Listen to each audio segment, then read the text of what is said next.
निराधार योजना सर्व निराधार दिव्यांग बांधवांसाठी अत्यंत आनंदाची बातमी असणार आहे। मागील अनेक दिवसांपासून बांधव ज्या प्रतीक्षेमध्ये होते तोच निराधार योजनेचा हप्ता खात्यावरती जमा होण्यास सुरुवात झालेली आहे।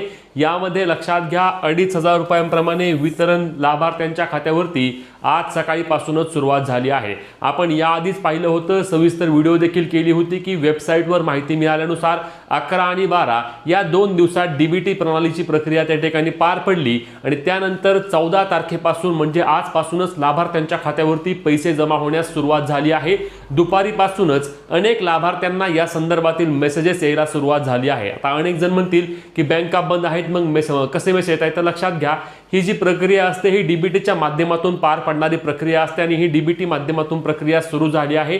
अनेक जणांचे त्या ठिकाणी आम्ही खात्री केली आहे आणि त्यांना हे निराधार योजनेचे हप्त्याचे वितरण झाले आहे। त्यांच्या खात्यावरती योजनेचे पैसे जमा झालेले आहेत आणि तुम्हाला देखील योजनेच्या हप्त्याचे पैसे जमा होणार आहेत।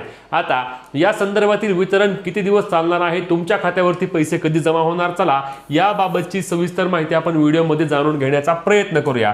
तर बांधवांनो, लक्षात घ्या, 14 मार्चला सकाळीपासूनच या योजनेच्या हप्त्याचे वितरण सुरू झाले आहे।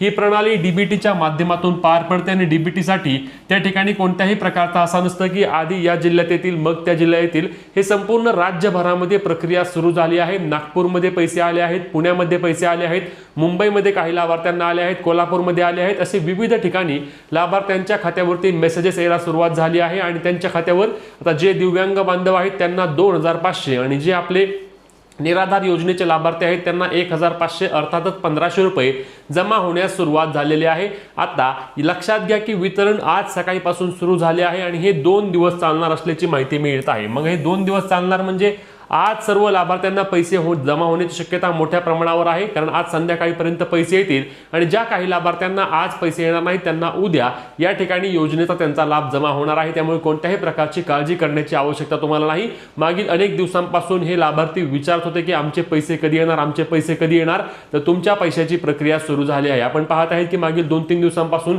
राज्यामध्ये सर्वत्र योजनांचे पैशांचे वितरण सुरू झाले आहे, कारण राज्याच्या दिनांक 12 मार्च रोजी पुरवणी मागण्या मान्य झाल्या आहेत। अर्थ विभागाला त्या ठिकाणी निधी वितरित करण्यास मान्यता मिळाली आहे आणि त्यामुळेच राज्याच्या अर्थ विभागाकडे मान्यता मिळाल्यामुळे विविध योजनांच्या पैसे जमा होत आहेत। आपण पाहिलं की त्या ठिकाणी काल आपण पाहिलं की राज्यातील शेतकऱ्यांना पैसे जमा झालेत। आता माहिती मिळते की नमो शेतकरीचा देखील हप्ता येणार आहे, लाडकी बहीणचे देखील पैसे येत्या 2-3 दिवसांमध्ये जमा होणार आहेत। आता निराधार बांधवांना देखील पैसे जमा व्हायला सुरुवात झाली आहे। मातृवंदना योजनेचे देखील पैसे येणार आहेत, त्यासोबत लेख लाडकी योजनेचे देखील पैसे या महिन्यामध्ये सरकार अनेक निधी वितरित करणार आहे, जे दरवर्षी असतं। दरवर्षी मार्च महिन्यामध्ये विविध विभागातील किंवा विविध योजनांचा लाभ सरकार त्या ठिकाणी वितरित करत असतं। त्यामुळे निराधार बांधवांसाठी देखील ही आनंदाची बातमी असणार आहे आणि अनेकांचे मागील काही महिन्यांपासून थांबलेले हप्ते देखील मिळण्यास सुरुवात झाली आहे। म्हणजे प्रलंबित लाभ मिळाला नाही, परंतु त्यांना या महिन्यापासून पैसे मिळण्यास सुरुवात झाली आहे, कारण त्यांनी त्यांचा हयातीचा दाखला त्यासोबत त्यांच्या उत्पन्नाचे प्रमाणपत्र